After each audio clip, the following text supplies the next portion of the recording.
Hello friends, उमाटाक art and education में आपका स्वागत है। आज हम अपने इस वीडियो में देखेंगे वायुमंडल। देख लेते हैं फ्रेंड्स। पृथ्वी को चारों ओर से घेरे हुए वायु के विस्तृत फैलाव को वायुमंडल या एटमॉस्फेयर कहते हैं। मान लीजिए ये पृथ्वी है, इसके चारों ओर जो ये विद्यमान है, ये क्या है? एटमॉस्फेयर या वायुमंडल है। ठीक है। वायुमंडल की ऊपरी परत के अध्ययन को, यानी वायुमंडल के जो ऊपरी परत है उसके अध्ययन को क्या कहते हैं? वायुर्विज्ञान या एरोलॉजी कहते हैं। और निचली परत के अध्ययन को क्या कहते हैं? ऋतु विज्ञान या मेट्रोलॉजी कहते हैं।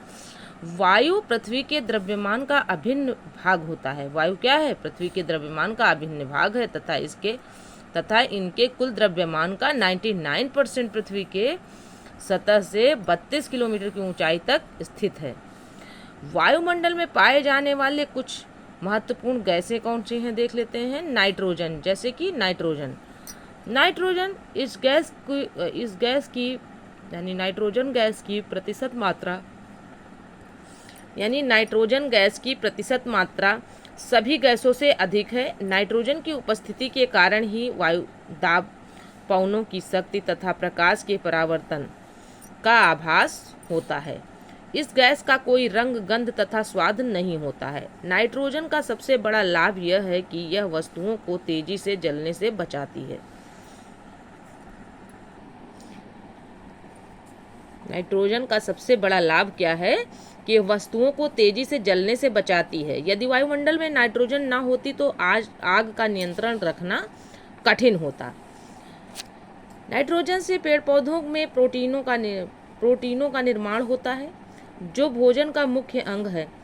यह गैस यानी नाइट्रोजन गैस वायुमंडल में 128 किलोमीटर की ऊंचाई तक फैली हुई है। आगे ऑक्सीजन में देख लेते हैं।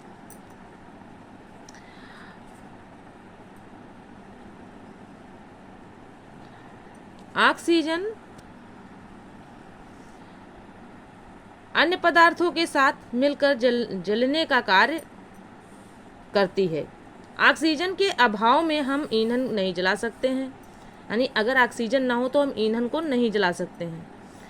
अतः यह ऊर्जा का मुख्य स्रोत है। ऑक्सीजन क्या है? ऊर्जा का मुख्य स्रोत है। यह गैस वायुमंडल में 64 किलोमीटर की ऊंचाई तक फैली हुई है। यह गैस वायुमंडल में कहाँ तक फैली हुई है? 64 किलोमीटर ऊंचाई तक फैली हुई है। परंतु 16 किलोमीटर से ऊपर जाकर इसकी मात्रा बहुत कम हो जाती है। जब 16 किलोमीटर के ऊपर जाएंगे तो वायुमंडल में क्या होगा? इसकी मात्रा कम होती जाएगी। 120 किलोमीटर की ऊंचाई पर ऑक्सीजन की मात्रा नगण्य हो जाती है।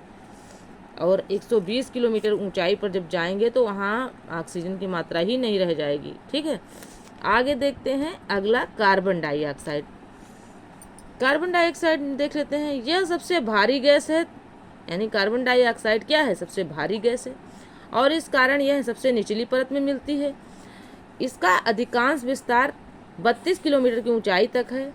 यह गैस सूर्य से आने वाली विकिरण के लिए पारगम्य तथा पृथ्वी से परावर्तित होने वाले विकिरण के लिए अपारगम्य है। अतः यह कांच घर या पौधा घर ग्रीन हाउस प्रभाव के लिए उत्तरदायी है। अब ये क्वेश्चन पूछा जाएगा कि कौन सी गैस ग्रीन हाउस, जैसे मान लीजिए 4 गैसें दे दिया, नाइट्रोजन, हाइड्रोजन या नियॉन, कुछ भी दे दिया, तो वो आपसे पूछेगा, और ये कार्बन डाइऑक्साइड भी कर दिया, अब आपसे पूछेगा कि इन चारों में कौन सी गैस जो है ग्रीन हाउस प्रभाव के लिए उत्तरदायी है। तो आपको लगाना है, देखा आपने, हाइड्रोजन, नाइट्रोजन, नियॉन ये सब हैं, तो और कार्बन डाइऑक्साइड भी दिया गया है, तो आप कार्बन डाइऑक्साइड पे टिक कर देंगे। तो इसका मतलब है कार्बन डाइऑक्साइड गैस जो है इसके लिए ग्रीन हाउस प्रभाव के लिए उत्तरदायी है। या क्वेश्चन पूछ लिया कि कौन सी गैस, इनमें से कौन सी गैस जो है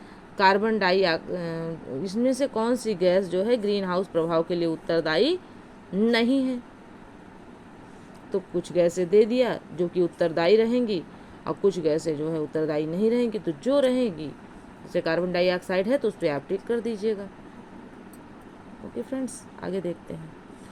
और वायुमंडल के निचली परत को गर्म रखती है। वायुमंडल की निचली परत को क्या करती है? कार्बन डाइऑक्साइड गर्म रखती है। दूसरी गैसों का आयतन वायुमंडल में स्थिर है, जबकि पिछले कुछ दशकों में मुख्यतः जीवाश्म ईंधन को जलाने के कारण कार्बन डाइऑक्साइड के आयतन में लगातार वृद्धि हो रही है। नोटेड पॉइंट में देख लेते हैं। भूपृष्ठ से परावर्तित अवरक्त विकिरण के अवशोषण द्वारा भू वायुमंडल के तापमान में वृद्धि की प्रक्रिया को ग्रीन हाउस प्रभाव कहते हैं। ओजोन देख लेते हैं। यह गैस ऑक्सीजन यानी ओजोन गैस ऑक्सीजन का ही एक विशेष रूप है। यह वायुमंडल में अधिक ऊंचाइयों पर ही अति न्यून मात्रा में मिलती है, अधिक ऊंचाइयों पर बहुत कम मात्रा में मिलती है। यह गैस यानी ओजोन गैस सूर्य से आने वाली तेज पराबैंगनी विकिरण अल्ट्रावायलेट रेडिएशंस के कुछ अंश को अवशोषित कर लेती है। यह 10 से 50 किलोमीटर की ऊंचाई तक केंद्रित है। वायुमंडल में ओजोन गैस की मात्रा में कमी होने से सूर्य की पराबैंगनी विकिरण अधिक मात्रा में पृथ्वी पर पहुंचकर कैंसर जैसी भयानक बीमारियां फैला सकती है। आगे देख लेते हैं। एक सेकेंड, हाँ फ्रेंड्स, एक सेकेंड, हाँ देख लेते हैं। अब है जलवाष्प। वायुमंडल में जलवाष्प सबसे अधिक परिवर्तनशील तथा असमान वितरण वाली गैस है। जलवाष्प जो है असमान वितरण वाली गैस है और परिवर्तनशील भी है। यह ऊंचाई के साथ घटती है, यानी जैसे जैसे इसकी ऊंचाई बढ़ेगी और तो इसका जो है जैसे जैसे एक मिनट फिर से देख लेते हैं। वायुमंडल में जलवाष्प सबसे अधिक परिवर्तनशील सबसे अधिक परिवर्तनशील है तथा असमान वितरण वाली गैस है। असमान वितरण वाली गैस है। यह ऊंचाई के साथ घटती है, जैसे जैसे ऊंचाई बढ़ती जाएगी वैसे वैसे यह घटती जाएगी। यह 90 किलोमीटर की ऊंचाई तक पाई जाती है, यानी 90 किलोमीटर तक की ऊंचाई तक ये गैस पाई जाती है। वायुमंडल के संपूर्ण जलवाष्प का 90% भाग 8 किलोमीटर की ऊंचाई तक सीमित है। इसके संघनन होने के कारण बादल, वर्षा, कुहासा, ओस, तुषार, हिम आदि का निर्माण होता है। विभिन्न प्रकार के तूफानों को जलवाष्प से ही ऊर्जा प्राप्त होती है, यानी विभिन्न प्रकार के तूफानों को जलवाष्प से ही ऊर्जा प्राप्त होती है। जलवाष्प सूर्य से आने वाली सूर्यताप के कुछ भाग को अवशोषित कर लेता है तथा पृथ्वी द्वारा विकिरित ऊष्मा को संजोए रखता है। इस प्रकार यह एक कंबल का काम करता है, जिससे पृथ्वी ना तो अत्यधिक गर्म और ना ही अत्यधिक ठंडी हो सकती है।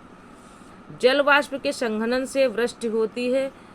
वायुमंडल की स्थिरता भी जलवाष्प में नियंत्रित होती है। पृथ्वी के ताप को बनाए रखने के लिए कार्बन डाइऑक्साइड तथा जलवाष्प उत्तरदायी है। नोटेड पॉइंट में देख लेते हैं। जलवाष्प के अलावा सूर्यताप और सौर विकिरण का अवशोषण ऑक्सीजन, ओजोन तथा कार्बन डाइऑक्साइड गैसें करती हैं। आगे आते हैं धूल के कण के। धूल प्रायः वायुमंडल के निचले भाग में मौजूद होते हैं, फिर भी संवहनीय वायु प्रवाह इन्हें काफ़ी ऊंचाई तक ले जा सकता है। धूल कण के स्रोत हैं समुद्री नमक, महीन मिट्टी, धुएं की कालिमा, राख, पराग धूल एवं उल्काओं के टूटे हुए कण। धूल कणों का सबसे अधिक जमाव उपोष्ण तथा शीतोष्ण प्रदेशों में सूखी हवा के कारण होता है। धूल और